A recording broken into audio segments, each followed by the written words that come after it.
नमस्कार.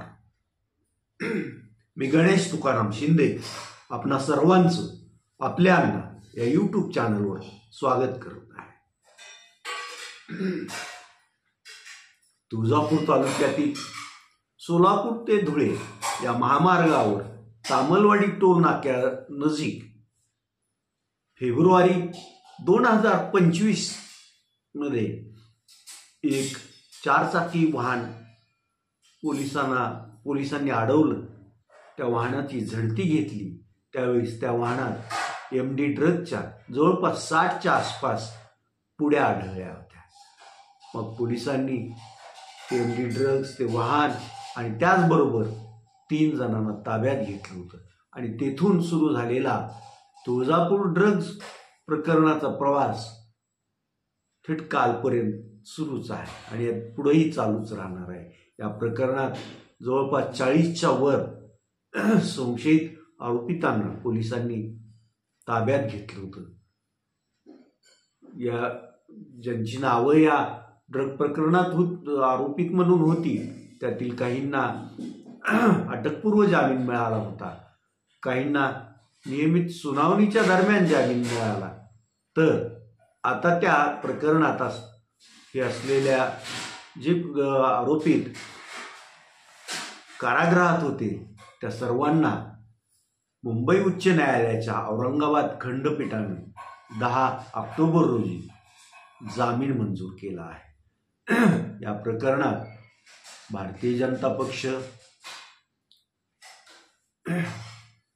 काँग्रेस, शिवसेना आदी पक्षांचे कार्यकर्ते नेते पण अडकलेले होते.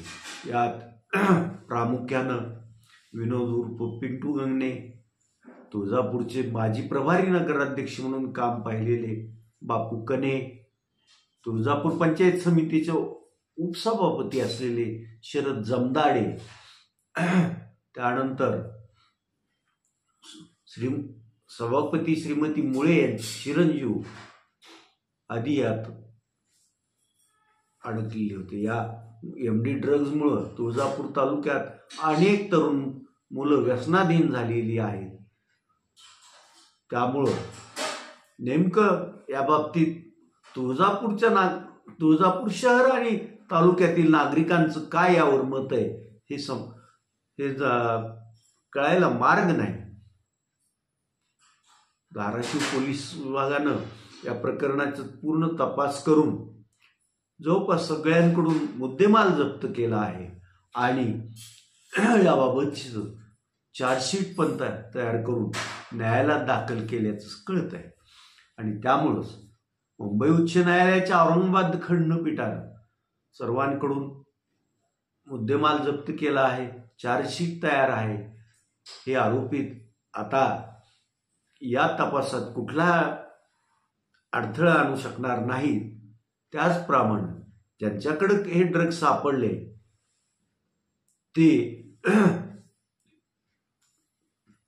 कमी प्रमाणात असलेलं आहे. त्यामुळं सर्वांना जामीन मंजूर करण्यात येत असल्याचं निकालपत्रात म्हटल्याचं कळतंय.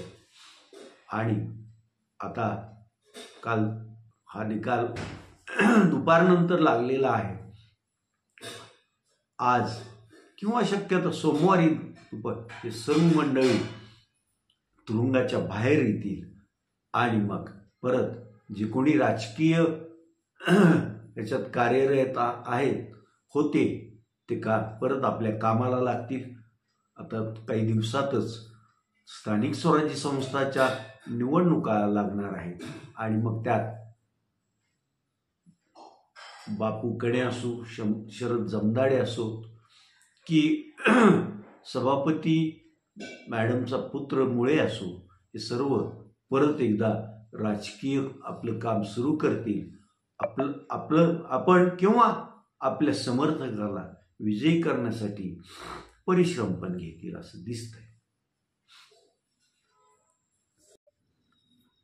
तुम्ही आणि तुमच्या घराला लागली असेल वाळवी तर चिंता कशाला. उचला मोबाईल,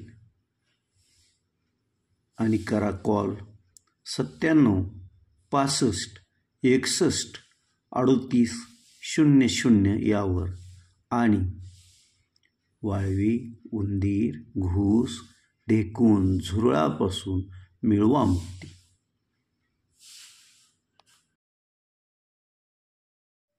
अतिवृष्टी आणि पूर यामुळं जी काही जिल्ह्यात नुकसान झाले आहे त्यामुळं लोक हवालदिल झालेले असले तरी उच्च न्यायालयानं जे राज्य निवडणूक आयोगाला आदेश दिले आहेत त्या आदेशाप्रमाणे स्थानिक स्वराज्य संस्था निवडणुकीचं 2.5 वर्षानंतर त्या होऊ घातलेल्या आहेत. आणि त्याचाच एक भाग म्हणून धाराशिव जिल्ह्यातील 8ही पंचायत समितीतील गण आणि जिल्हा परिषदेच्या 52 गटासाठीची आरक्षण सोडत उद्या होणार आहे.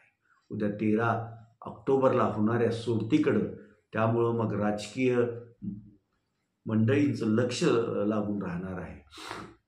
त्यातही धाराशिव आणि कळंब या पंचायत समितीच्या कोणत्या गणात सर्वसाधारण महिलांसाठी आरक्षण पडतंय याकडं दिग्गज अशा नेत्यांचं पण लक्ष लागून राहणार आहे. दोन्ही ठिकाणी सभापतीपद हे सर्वसाधारण महिलांसाठी राखीव आहे. आता या सोडतीनंतर मग परत जिल्ह्यातील राजकारण गती घेईल. मग महायुती महाविकास आघाडीच्या जागा वाटपासंदर्भात बैठका पार पडतील. या बैठका यशस्वी पार पडल्या तर महायुती आणि महाविकास आघाडी असं तुल्यबळ सामना या निवडणुकीत पाहावयास मिळेल. मात्र तसं नाही झालं तर शक्यता प्रत्येक महायुतीतील पण तिन्ही पक्षापैकी प्रत्येक पक्ष आणि महाविकास आघाडीचे पण सामील असलेला प्रत्येक पक्ष स्वबळावर निवडणूक लढवून आपली शक्ती किती आहे, आपल्या मागं जनता किती आहे हे आजमावण्याचा प्रयत्न करेल हे निश्चित. इथेच थांबूया. तुम्ही आपल्याला हे यूट्यूब चॅनल सबस्क्राईब करा, लाईक करा आणि कमेंट्स पण नोंदवा. धन्यवाद. काल जिल्हाधिकारी कार्यालयात पूरग्रस्तांना जी प्रशासनाकडून मदत वाटप होत आहे त्याच्यासाठीची आढावा बैठक पार पडली. या आढावा बैठकीला खासदार ओमप्रकाश भूपालसिंह उर्फ पवनराजे निंबाळकर, आमदार कैलास घाडगे पाटील, आमदार प्रवीण स्वामी, जिल्हाधिकारी कीर्ती किरण पुजारा, जिल्हा परिषदेचे मुख्य कार्यकारी अधिकारी डॉक्टर मेनक घोष आणि सर्व विभागाचे प्रमुख अधिकारी उपस्थित होते. या बैठकीत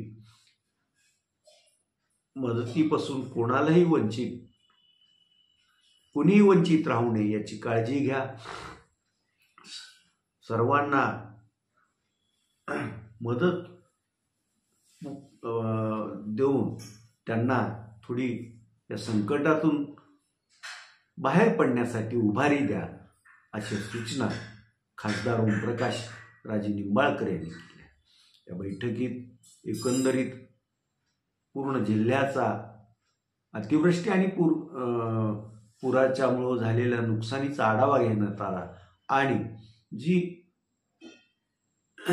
ऑगस्ट आणि सप्टेंबर जून ते ऑगस्टपर्यंतची नुकसान भरपाईची जी काही मदत आली आहे ती सर्वांना पोचवण्याचं जिम्मेदारी जिल्हाधिकाऱ्यांनी आपल्या शिरावर घेतली असून सर्व जिल्ह्यातील यंत्रणांना योग्य त्या सूचना देत त्यांनी कामाला लावलेलं आहे. आता जे गेल्या मंत्रिमंडळ बैठकीत मुख्यमंत्री देवेंद्र फडणवीस यांनी वाढीव मदतीची घोषणा केलेली आहे ती केव्हा नुकसानग्रस्तांच्या खात्यावर पडेल याचं उत्तर याबाबत या बैठकीत चर्चा झाली, पण केव्हा पडेल हे ना प्रशासकीय अधिकाऱ्यांना माहीत होतं ना बैठकीत उपस्थित कोणाला. त्यामुळे ही मदत जेव्हा पडेल तेव्हा पडेल, पण ती पण सर्वांच्या ह्याच्यात सर्वांपर्यंत पोहोचू द्या, ही सर्वांची या बैठकीत मागणी होती.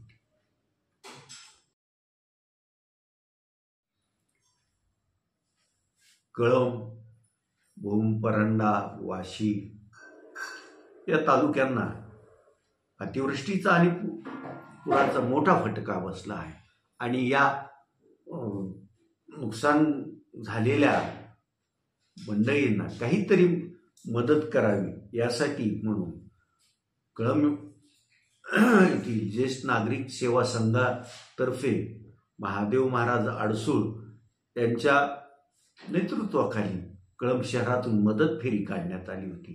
या मदत फेरीत ज्येष्ठ नागरिक सेवा संघटनेचे पदाधिकारी, सदस्य, याचबरोबर शहरातील बाळासाहेब कतले, अशोक चोंदे, संजय घुले,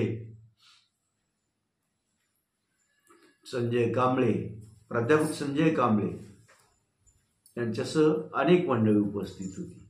अगदी अल्पावधीच्याच याच्याखाली ही मदत फेरी काढण्याचं ठरलं आणि या मदत फेरीत जवळपास 23,000 रुपयाच्या वर रक्कम जमा झाली. ही रक्कम तशी लहान नाही, तीही मोठं काम करेल असं मत यावेळी ज्येष्ठ नागरिक सेवा संघाचे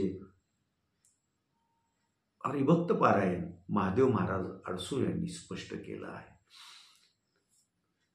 कणाकणाने एकत्र असं मनभर मदत या नुकसानग्रस्तांना सर्व इथून गोळा होत असून ती थोड्या कालावधी करता त्यांना दिलासा देणारी आहे, एवढं मात्र नक्की.